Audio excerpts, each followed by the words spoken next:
player, model DP170MGXF. The following steps will assist you in connecting your new unit. Before getting started, please make sure that your TV and DVD player are plugged in but powered off for your safety. Please begin by connecting one end of your HDMI cable to the HDMI out connection on the DVD player located on the far left-hand side.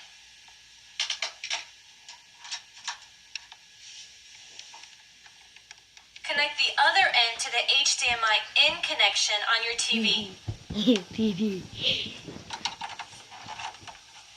Once you've connected your HDMI cable correctly, power on your TV and DVD player.